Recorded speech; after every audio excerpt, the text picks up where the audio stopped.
Buenos días, hermanos. Estamos, como siempre, sumamente agradecidos con Dios por la oportunidad de estar reunidos y pues no podemos dejar también de expresar nuestro gozo por la presencia de nuestras visitas esta mañana. La verdad es que es de mucho gozo poder compartir el Evangelio, compartir la palabra con ustedes y pues vamos a entrar a lo que venimos. Esta es ya la cuarta y última lección de esta serie que hemos venido estudiando durante este mes que se titula Y habitó entre nosotros. Y si usted ha estado aquí, como también si no ha estado aquí, déjeme ubicarnos un poco hasta dónde hemos llegado. Hasta hoy hemos aprendido que ese Dios del cielo, el creador del universo y de todo lo que hay, se hizo hombre. Tomó la forma de un ser humano como usted y como yo. Nació de una mujer. Y hemos dicho de que esa verdad fundamenta nuestra fe. El hecho de que al venir Jesucristo y estar entre nosotros, cumple una misión tan, pero tan especial, que es la de salvarnos, la de ofrecernos nuestra redención. Hemos aprendido de que cuando Jesús vino, empezó a enseñar muchas cosas. Empezó a explicarnos de qué se trata ser sus discípulos. Y la semana pasada estábamos meditando en eso, ¿no? Que el Señor nos desafía a negarnos a nosotros mismos y a tomar, decíamos, nuestra cruz. Y meditábamos en estos puntos que realmente representan ese propósito de Dios para todos nosotros. Y pues ahora vamos a ir terminando con esta serie, hablando de cómo los discípulos al final del ministerio de Jesús habían visto muchas cosas. Le habían visto predicar muchos sermones, le habían visto hacer muchas señales, sanar enfermos y hacer grandes maravillas delante de sus ojos. Yo creo que cuando Jesús llega casi al fin de su ministerio, no había duda en el corazón de los discípulos de que Él era quien decía ser, que Él era Dios con nosotros, y que su propósito se había cumplido aquí en la tierra. Sin embargo, en esa última etapa del ministerio de Jesús, y aquí vamos a ir entrando en materia, Él dice unas palabras que quizás los discípulos no estaban listos para recibir. Palabras que ellos, me atrevería a decir, no querían recibir. Y nos vamos a ubicar en el Evangelio de Juan, por favor. Y vamos a irnos hasta el capítulo 13. Vaya en su Biblia a Juan capítulo 13. Y antes de yo decirle qué pasajes estaremos leyendo, quiero ubicarle un poco en el contexto de Juan 13. Desde Juan 13 hasta Juan 16, en estos capítulos, Jesús tiene una conversación muy especial con sus discípulos. En el recuento del Evangelio de Juan, esta se dice ser una de las últimas ocasiones en las que Jesús se dirige a sus discípulos. Y uno se preguntará, ¿qué tenía que decirles al Señor? A estos que habían estado con Él durante su ministerio muy pocos días antes de terminar su obra aquí en la tierra. Y lo que hace Jesús, en pocas palabras, del capítulo 13 al 16, es anunciarles que Él tenía que regresar ¿a dónde? Al cielo. Hoy no tengo aquí televisión enfrente, no sé por qué no quiso encender, así que voy a estar viendo de repente para atrás. No crea que tengo un tic, ¿ok? Anuncia su partida y les dice a sus discípulos, oigan, ha llegado el momento, o se acerca el momento en el que tengo que volver. Y voy a leer aquí, ustedes pueden verlo en la parte de al frente, Juan 13, versículos 33 y versículo 36. ¿Puede leerlo en su Biblia o puede leerlo aquí? Escuchen lo que dice Jesús. Hijitos, aún estaré con vosotros un poco. Me buscaréis, pero como dije a los judíos, así os digo ahora a vosotros. Oiga esta declaración. A donde yo voy, vosotros no podéis ir. Le dijo Simón Pedro, el que siempre tomaba la palabra. ¿A dónde vas, Señor? Jesús le respondió, a donde yo voy, no me puedes seguir ahora, mas me seguirás después. ¿Se imagina usted a los discípulos escuchando estas palabras de su maestro, de su Señor? De aquellos que les he dicho hasta ese momento, ya reconocían ellos como el Mesías, el que tanto habían esperado. Yo creo que estas noticias de Jesús hacia ellos no sonaron tan bonitas, ni tan prometedoras. Literalmente el Señor les dice que los iba a dejar y que a donde Él iba no podían ir ellos. Yo me pongo, no en los zapatos, ¿verdad? En las sandalias de Pedro y los demás discípulos. Y puedo entender la preocupación que esto pudo haber causado en sus corazones. ¿Cómo es posible? ¿Se va? ¿Por qué no te quedas para siempre? Habrán pensado en su corazón, ¿no? Bueno, yo hubiera pensado eso. Si tú eres el verbo, si eres Dios con nosotros, ¿por qué no haces tu venida permanente y eterna? ¿Por qué tienes que irte? Y esas son las preguntas que empezaron a estar en el corazón de los discípulos y que empezaron a perturbar sus corazones. Ahora, Jesús se da cuenta de esto. Y no lo digo yo. Mire el capítulo 14, versículo 1 al 3. Vea cómo Jesús reconoce que quizás sus palabras no eran tan alentadoras para sus discípulos. Mire lo que dice Juan 14, puede leerlo acá, 1 al 3. No se turbe vuestro corazón. No se preocupen. ¿Creéis en Dios? Creed también en mí. Ahora vea las razones que Él les da para que no se turbaran, no se preocuparan. Versículo 2. ¿Estamos ahí todos? Dice, en la casa de mi Padre muchas moradas hay. Si así no fuera, yo os lo hubiera dicho. Voy pues a preparar lugar para vosotros. Y si me fuere y os preparare el lugar, vendré otra vez y os tomaré a mí mismo. Y mire esta última frase que es un poco más alentadora, creo yo, que la última que hemos leído. ¿Cómo termina diciendo Jesús? Para que donde yo estoy, ¿cómo dice el Señor? Vosotros también estéis. Jesús entendió de que sus discípulos no se iban a sentir tan animados con el primer anuncio, ¿no? Y por eso Él dice, no, tengo que darles algo más información. Yo necesito casi siempre más información. Ellos necesitaban más información. Y Jesús se las da. El Señor viene y les dice, oigan, me voy, sí, pero no me voy para siempre. Y les hace esta promesa que yo creo que iba a consolar y a calmar un poco la ansiedad que les había perturbado después del primer anuncio. Les da esta promesa de que algún día iba a volver. Y dice, donde yo estoy, quiero que también ustedes estén. Y pensaríamos de que estas palabras eran ya suficientes para calmar, como decía antes, la preocupación de ellos. Pero quedaba una pregunta pendiente y es en la que vamos a meditar los siguientes minutos. Y es en la que los discípulos se quedarían todavía esperando indicación de Jesús. Y es, ¿qué va a suceder mientras no regresa? Porque tal vez el anuncio de que iba a volver los animaba.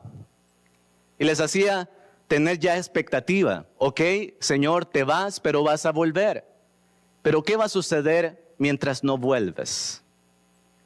Y Jesús es tan maravillosamente misericordioso con ellos y con nosotros que procede a explicarles qué va a suceder mientras no regresa. ¿Le parece si lo descubrimos? Vamos entonces a Juan capítulo 14, ahora versículo 15 al 17. Y este sí quiero que lo lean conmigo, por favor, en sus Biblias. Juan capítulo 14, versículo 15 al 17. ¿Están ahí conmigo? Dice la palabra de Dios. Si me amáis, guardad mis mandamientos. Y yo rogaré al Padre. Y escucha esta promesa. Y os dará, ¿qué dice Jesús? Dice, ¿un consolador? Oiga, atención a esa expresión. Otro consolador. Oiga, para que esté con vosotros para siempre. El Espíritu, dice el 17, de verdad, el cual el mundo no puede recibir, porque no le ve, ni le conoce. Pero vosotros le conocéis, porque mora con vosotros y estará en vosotros. Mire, como ellos estaban preocupados por qué pasaría mientras no regresaba, Jesús les da este anuncio extra. Y Él les dice, miren, yo voy a rogar al Padre que envíe lo que Él describe como otro consolador. Y quiero que se convierta en un estudiante de la Biblia conmigo en este momento y me ponga toda su atención. Veamos algunos puntos específicos del versículo 15 al 17. Número 1, es que Jesús le dice que vendría otro consolador.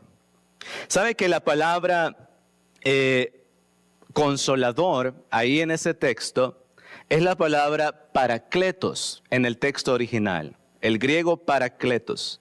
Y cuando uno busca la definición de esta palabra del texto original, 2 puntos, es la siguiente. Dice que es uno que anima, uno que conforta, uno que sostiene. Ahora, esto le da más sentido para nosotros a las palabras de Jesús, para sus discípulos.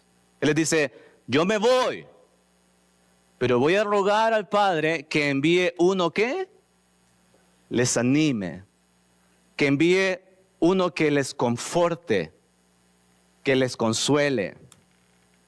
Atención a estas palabras.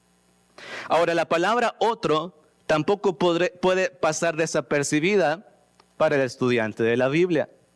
Porque la palabra otro en el texto original es alos.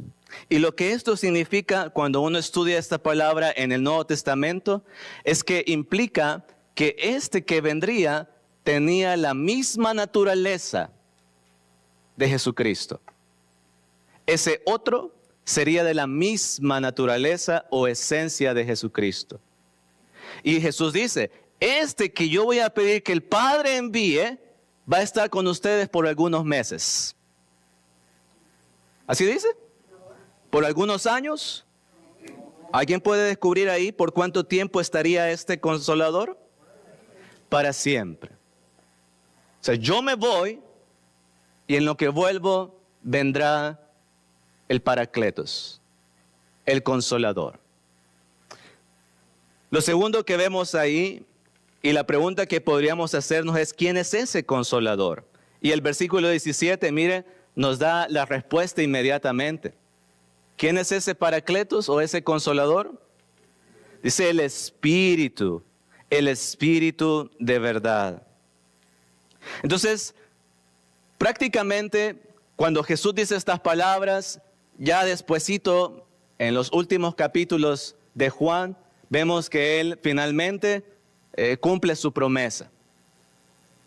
Es crucificado, es sepultado, resucita y posteriormente se va ¿a dónde?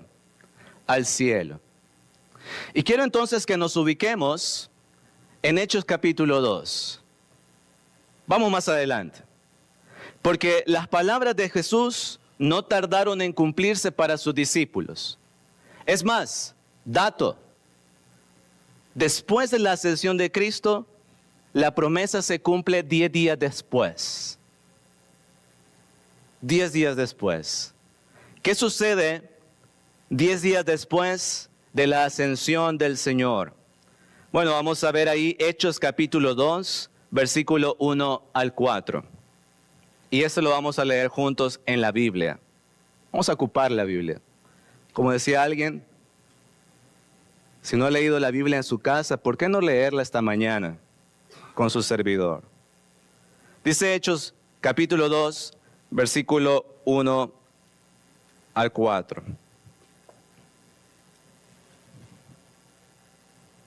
Cuando llegó el día de Pentecostés, estaban todos unánimes juntos. Y de repente vino del cielo un estruendo como de un viento recio, que soplaba, el cual llenó toda la casa donde estaban sentados. Y se les aparecieron lenguas repartidas, como de fuego, asentándose sobre cada uno de ellos. Y terminamos en el versículo 4. Y fueron todos llenos, ¿de qué dice, hermanos? Del Espíritu Santo. Y comenzaron a hablar otras lenguas, según el Espíritu les daba, ¿qué? Hablasen. Hechos 2 es un capítulo, yo siempre lo he mencionado, glorioso en el Nuevo Testamento. Porque es el capítulo en el cual Lucas nos describe el cumplimiento de la promesa que Jesús les había dado a sus discípulos, aquello que iba a suceder mientras Él no regresa. ¿Y qué nos dice Hechos 12 que acabamos de leer? Literalmente, que desciende sobre sus discípulos, ¿el qué?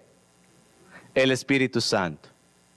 Hermanos, en Hechos 2, ellos estaban viendo hecha ya una realidad la promesa que el Señor les había dado.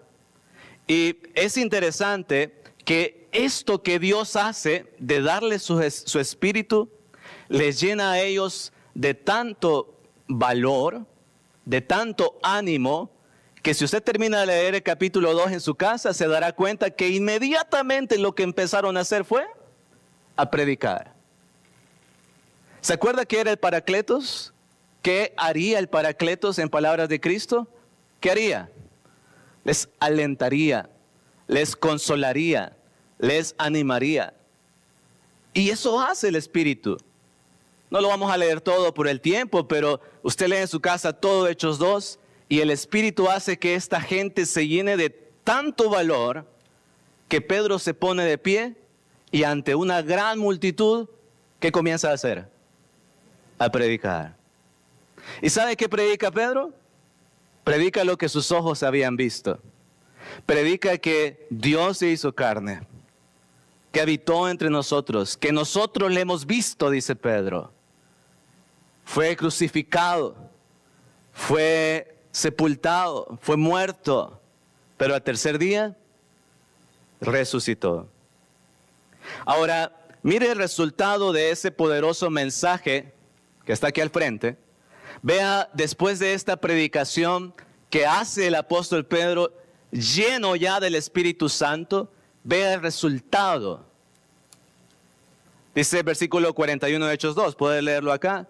Dice que así que los que recibieron su palabra, ¿qué sucedió con ellos? ¿Podemos leer o no? Así que los que recibieron su palabra fueron bautizados. Ojo, y se añadieron aquel día como 3,000 personas. Y perseveraban en la doctrina de los apóstoles, en la comunión unos con otros, en el partimiento del pan y en las oraciones. Y sobrevino temor a toda persona. Y mire cómo termina este pasaje. Y muchas maravillas y señales eran hechas ¿por quiénes? Por los apóstoles. Mire, con la venida del Espíritu, los discípulos los discípulos de Cristo se multiplicaron. Y ya no solo eran aquellos 12 con los otros que habían quedado después de la resurrección de Cristo. Dice que ahora eran, ¿como cuántos? Como 3,000.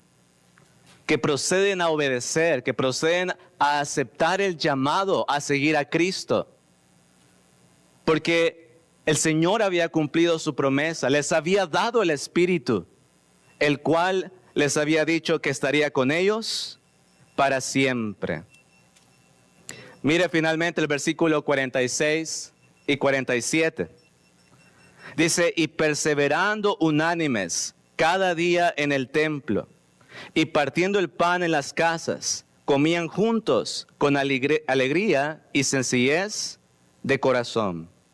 Ahora, antes de leer el versículo 47, yo quiero que usted identifique conmigo en el versículo 42 que hemos leído antes, que dice que el Señor, versículo 41, que dice que se añadieron aquel día como 3,000 personas. Y la razón por la que quiero denotar esto antes de leer los últimos pasajes es porque yo creo que una pregunta justa ahí para cualquiera de nosotros sería, ¿se añadieron, pero se añadieron a qué?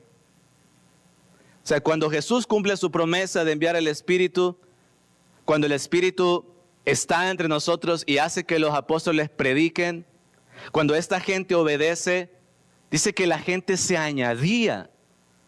Entonces la pregunta es, ¿a qué? Y eso es lo que vemos en el versículo 47. ¿Lo lee conmigo? ¿Lo hacemos en voz alta? ¿Sí? A la cuenta de 3. Vamos a ver quién está despierto. 1, 2, 3. Alabando a Dios y el Señor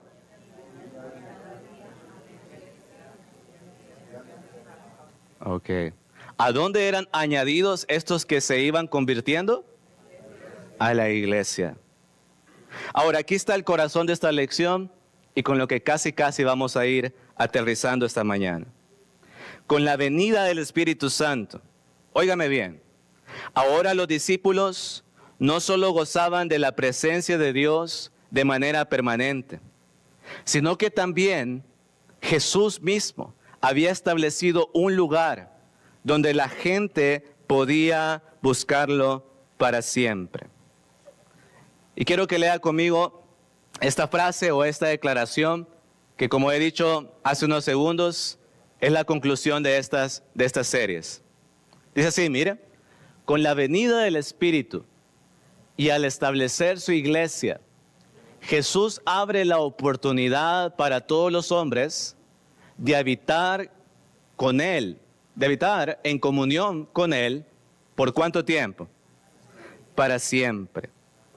Mire, después de 2,000 años aproximadamente que el Verbo se hizo carne, habiendo Él ya regresado al cielo, no hay lugar más cerca que un ser humano pueda estar de Cristo, que cuando viene a estar en comunión con Él, al ser añadido a la iglesia. Yo quiero que usted entienda que para los discípulos estas palabras eran vitales para predicar y compartir con las demás personas. Porque el mensaje de ellos era ahora, mientras Cristo no vuelve, Él ha establecido su iglesia. Mientras Cristo no viene, Él nos ha dado su Espíritu. Mientras Cristo no viene, puedes tener perfecta comunión con Él, siendo añadido a su iglesia. Y le oro al Señor que me entienda lo que estoy diciendo esta mañana. Porque ese es el evangelio que predicamos ahora en día. Ese es el mensaje de salvación. Decirle a las personas que la comunión con Cristo todavía es posible. Nadie puede decir, es que yo, como no estuve en el tiempo que Cristo vino al mundo, pues ¿cómo voy a tener comunión con Él? Como no fui yo el que lo vio con sus propios ojos, que caminó, que sanó, que levantó enfermos, que hizo eso, entonces ¿cómo voy a tener comunión con Él?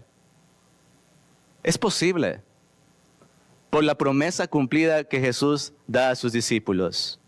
Mientras no vuelvo, vendrá el Espíritu. Y con la venida del Espíritu, nos dice Hechos 2, se establece el lugar de perfecta comunión con Cristo. Y esta es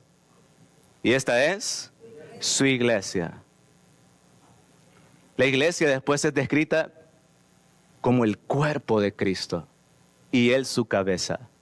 La iglesia es descrita después como la esposa de Cristo y Él su esposo. La iglesia es descrita como la familia de Dios. La iglesia es descrita en el Nuevo Testamento con todas estas cualidades que nos hacen entender que mientras Cristo no vuelve, si usted quiere comunión con Él, sea añadido a su iglesia. Sea parte, sea miembro, acérquese al lugar donde no Samuel, sino la Biblia dice que Dios añadía cada día los que habían de ser salvos. Entonces la pregunta más importante después de haber escuchado esta serie sobre la verdad de Cristo habitando entre nosotros, su mensaje, su obra, su llamado, la pregunta más importante que usted podría hacerse esta mañana es, ¿qué tan cerca estoy de Cristo? ¿Soy yo uno que ha obedecido sus palabras, sus mandamientos? ¿Soy yo un ser humano que ha sido perdonado de sus pecados a través de Cristo? ¿Soy yo uno que se ha negado a sí mismo y ha tomado su cruz? ¿Soy yo uno que pertenece al lugar donde hay perfecta comunión con Cristo mientras no regresa a la tierra? Preguntas necesarias, ¿no? Que todo ser humano debería hacerse.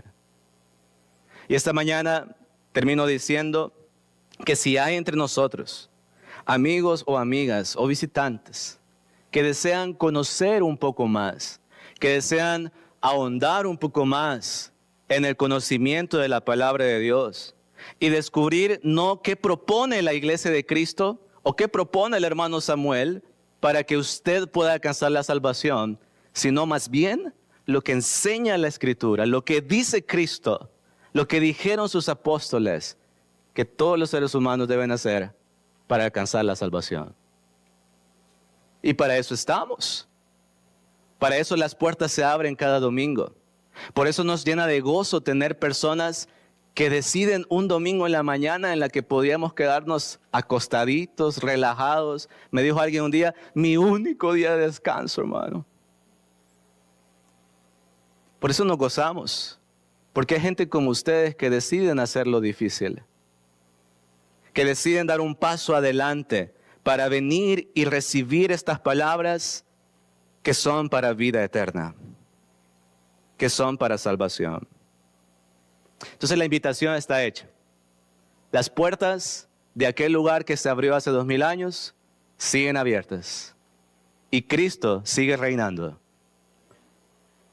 ¿Cristo se fue al cielo? Sí, pero sigue estando con nosotros, su iglesia. Su Espíritu ha sido derramado sobre nosotros. Lo recibimos cuando somos bautizados. Y aquellas preciosas palabras que Jesús le dijo a sus discípulos todavía siguen sosteniendo nuestra fe. Puestos de pie, vamos a entonar un himno de invitación.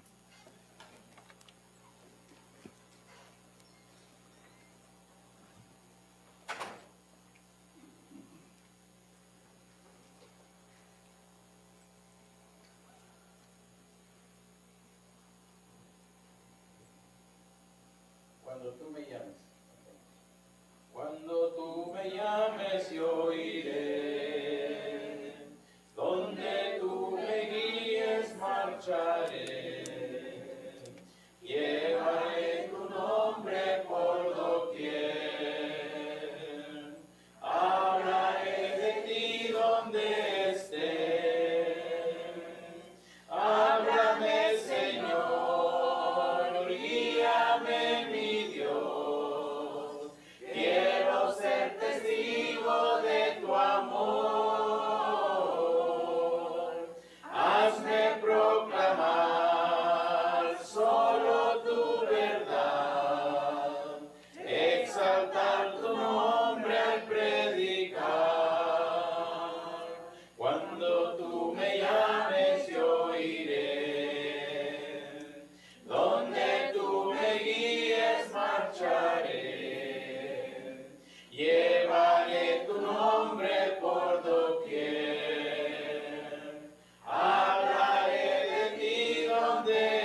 Orar.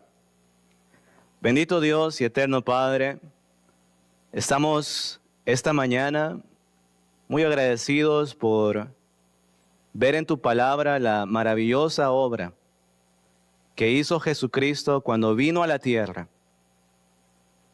Maravillados, Señor, porque siendo nosotros tan injustos, tan pecadores y tan inmerecedores, decidió nuestro Señor Jesucristo venir a la tierra, hacerse como uno de nosotros, predicarnos tu palabra y completar en sí mismo el evangelio que nos da salvación.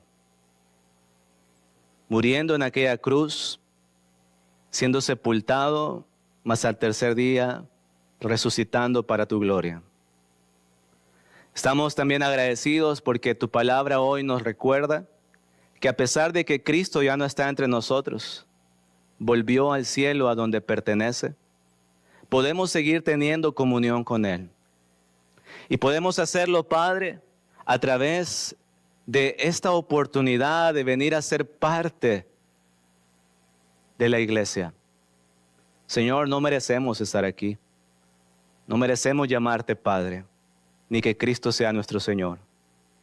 Pero lo somos, lo apreciamos, Señor, y simplemente ayúdanos a vivir de acuerdo a ese hermoso privilegio. Ayúdanos a esperar a Cristo en su regreso. Ayúdanos a esperar esa segunda venida mientras el Espíritu continúa alentándonos, continúa sosteniéndonos, continúa consolándonos. Que tu Espíritu nos fortalezca mientras Cristo no vuelve. Y que tu iglesia siga abriendo sus puertas para que todos los que así quieran puedan tener perfecta comunión con Cristo nuestro Salvador. Y es en su precioso nombre que oramos y pedimos todo esto. Amén. Dios bendiga su palabra, hermanos y amigos. Pueden tomar asiento. Veniste a salvarme, veniste a salvarme.